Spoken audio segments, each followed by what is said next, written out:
Bienvenida familia nocturna a esta fogata que hoy arde con historias de brujería y un niño que cambió la respiración de un pueblo entero.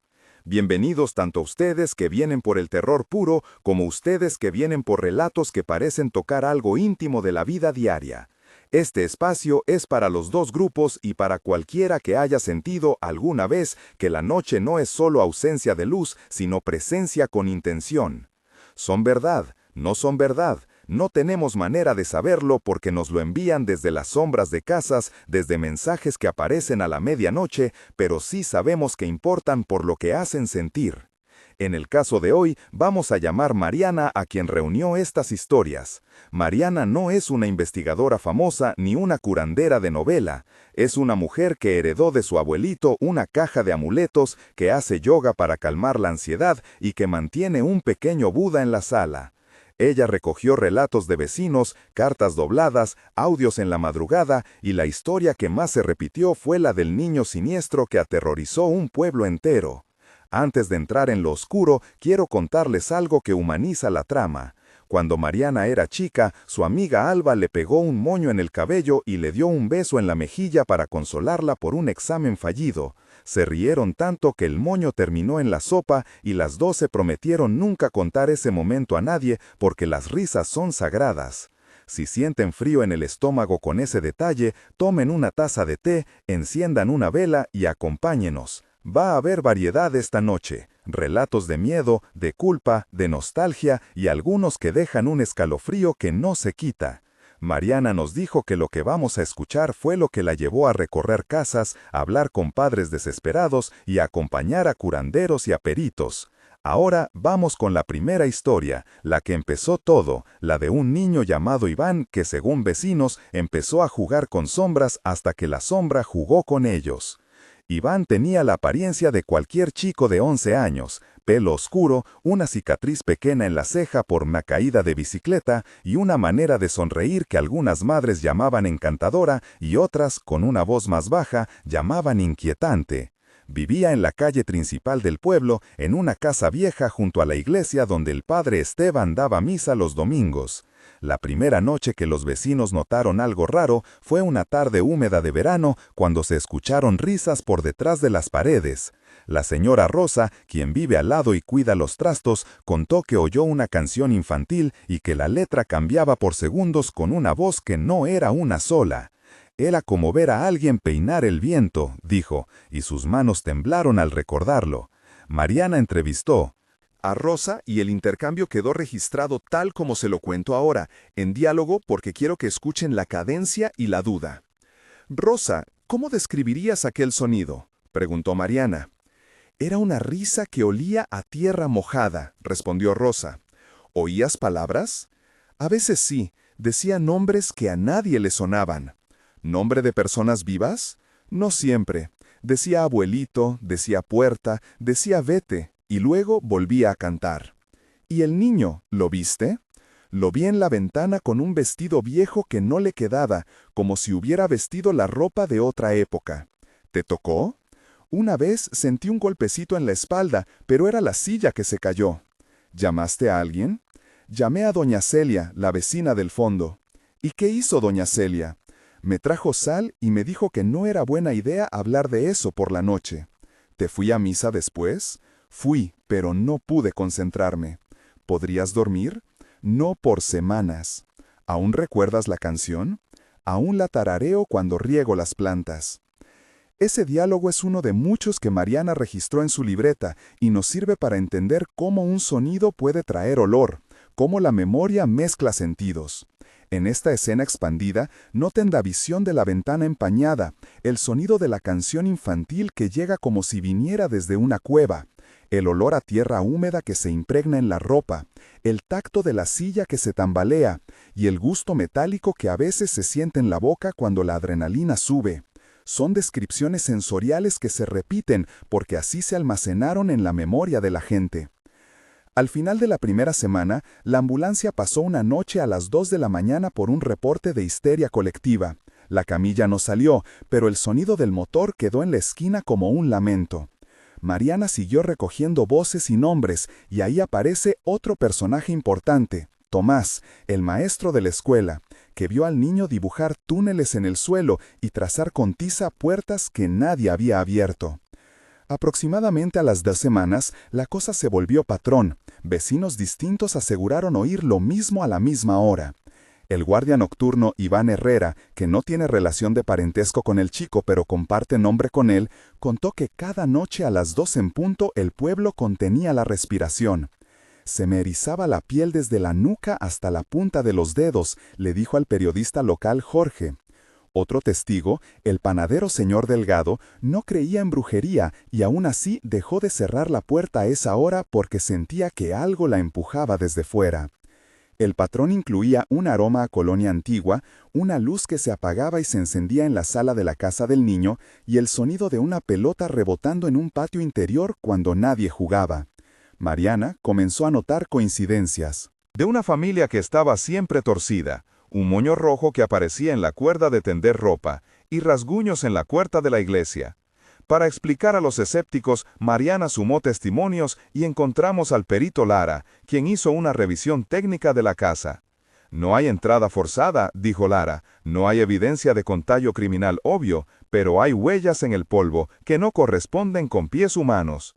Ese segmento técnico es breve y conciso, y vale explicarlo en detalle. El perito revisó paredes, cimentación y registros eléctricos.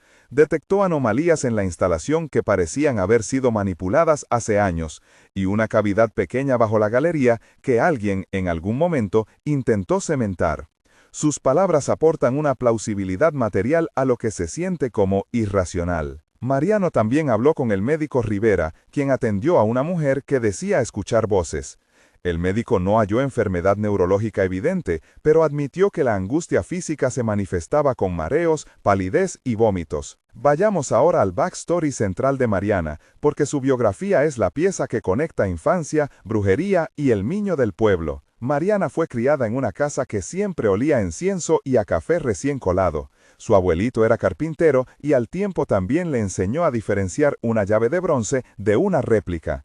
Cuando era niña, su casa tenía una cueva bajo la cocina que llamaban la Cueva de los Recuerdos.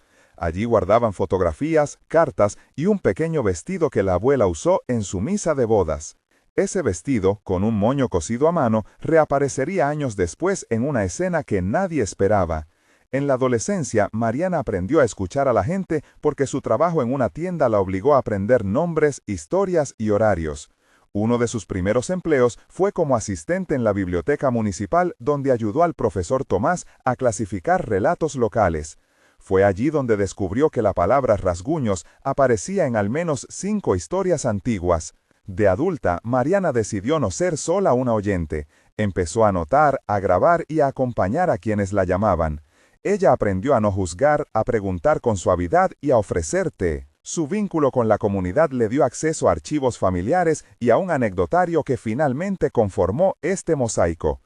Esos 3 pequeños episodios de su vida explican por qué fue Mariana la que terminó contándonos lo del niño siniestro y por qué la gente confió en ella cuando las autoridades parecían no tener respuestas. El tercer relato se despliega en la casa del niño, un lugar que a simple vista parecía normal, pero que acumula capas de memoria. La vivienda tiene una puerta principal que cruje como un lamento, una sala con un Buda en una repisa junto a fotos polvorientas, y un sótano al que algunos vecinos llaman túnel, aunque nunca nadie lo recorrió del todo.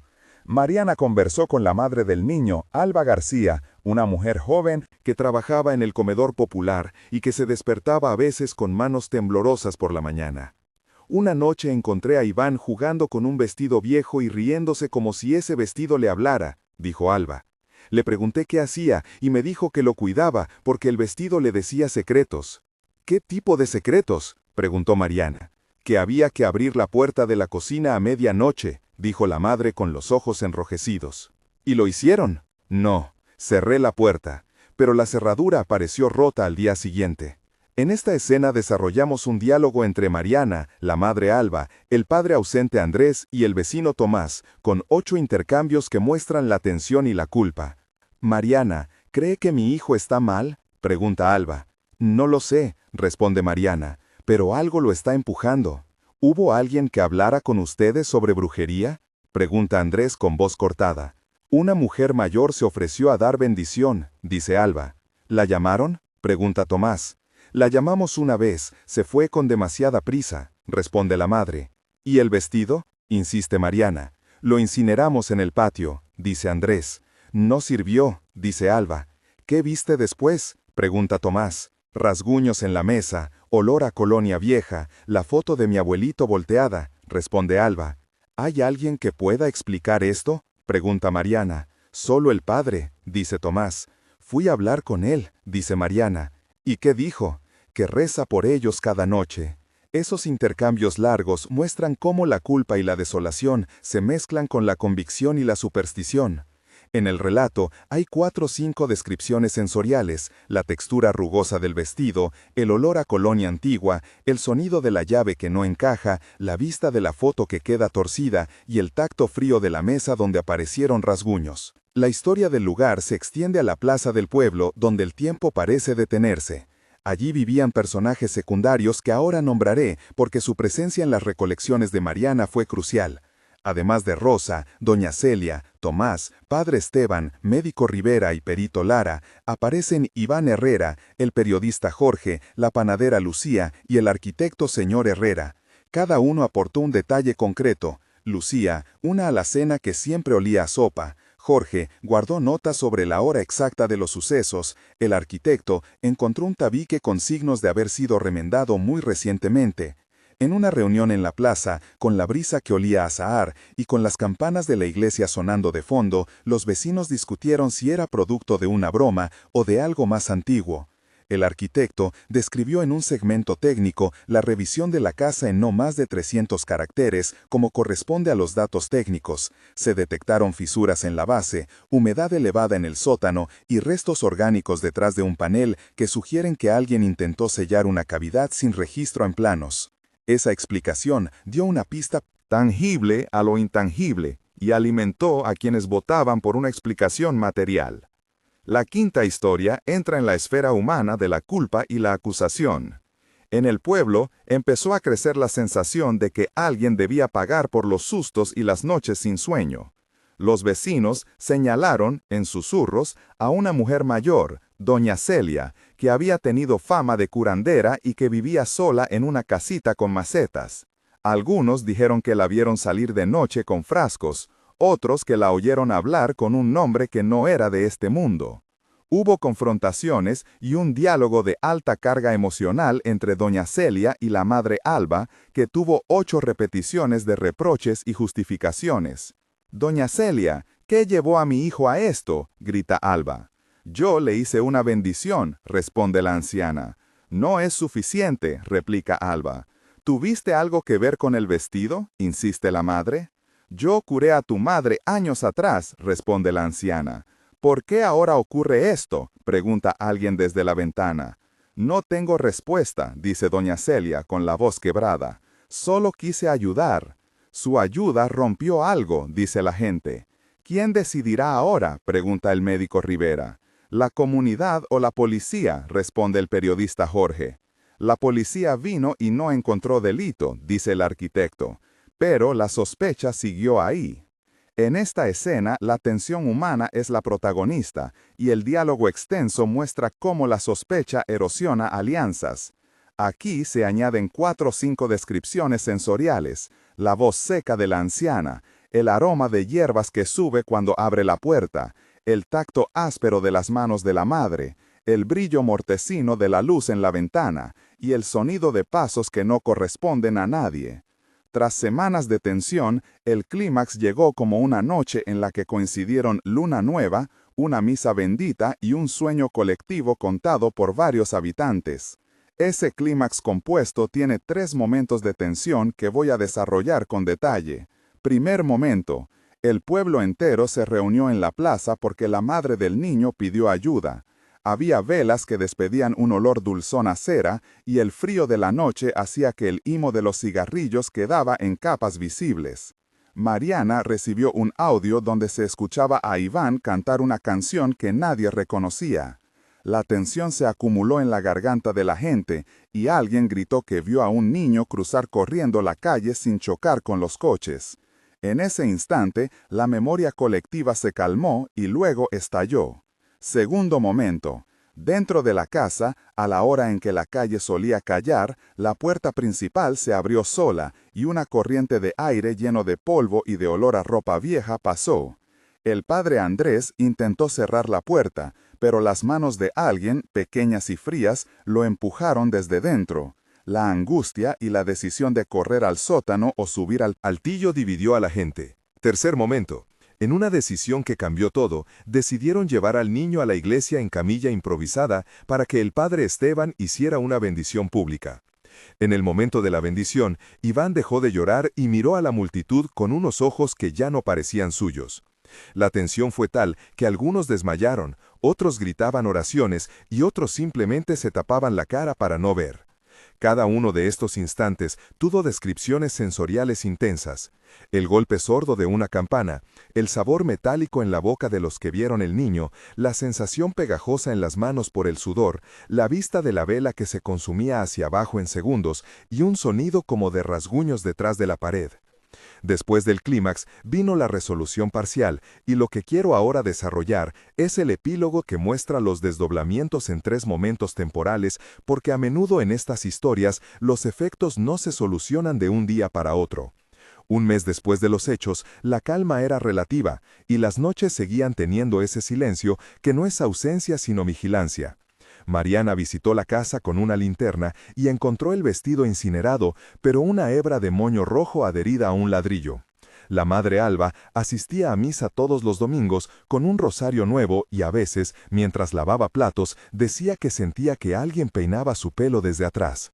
Algunos vecinos volvieron a sus rutinas laborales, pero guardaban en los cajones fotos que antes mostraban con orgullo, ahora las miraban con cautela antes de colgarlas. El niño Iván fue inscrito en un centro de acompañamiento infantil donde lo evaluaron por especialistas. Las pruebas médicas y psicológicas no arrojaron una enfermedad concluyente, pero los terapeutas hablaron de traumas que vienen de la memoria colectiva. Un mes después, la comunidad instaló una luz en la plaza que quedó encendida hasta la madrugada y que hizo que la gente durmiera un poco mejor. 3 meses después, las versiones de los hechos se diversificaron y algunas personas empezaron a decir que todo había sido una cadena de coincidencias, que la brujería era una explicación romántica. Mariana publicó un reportaje corto con testimonios y recibió cartas que la acusaban de alimentar supersticiones y otras que la alababan por dar voz a lo inexplicable. La madre Alba empezó un taller de costura donde reparaba ropa y colocaba moños como símbolo de resistencia. La anciana doña Celia recibió visitas de la iglesia para aclarar su papel y ofreció una bendición pública que algunos aceptaron y otros consideraron insuficiente. La plaza ganó un banco nuevo, pero en noches sin luna, algunos juraban que la figura de un niño seguía quedándose en la esquina.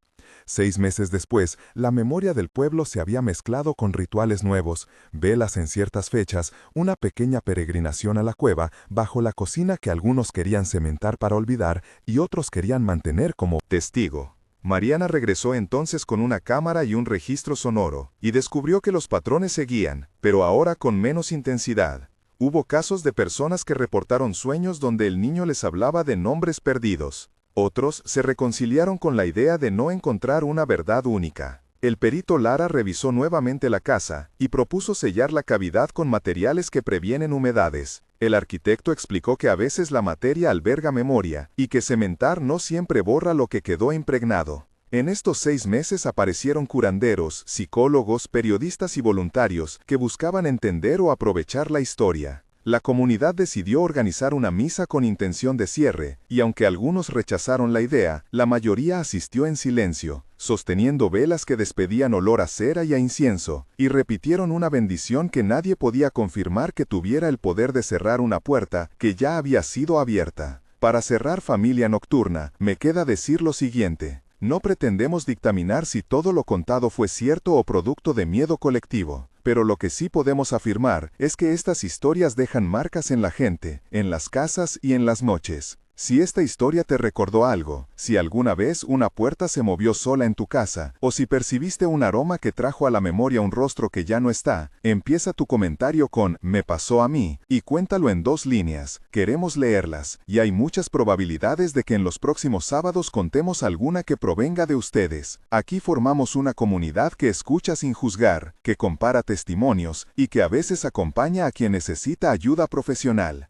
Si te gustó esta narración y quieres más relatos con investigación, con entrevistas a vecinos, padre, perito y médico, suscríbete porque cada semana encendemos otra fogata. Antes de despedirme les recuerdo que la verdad queda abierta y que la sensación de no entender no le quita valor a lo que se siente. Gracias por acompañar a Mariana y a los vecinos en esta noche. Nos vemos en el próximo sábado de sombras. Dulces pesadillas.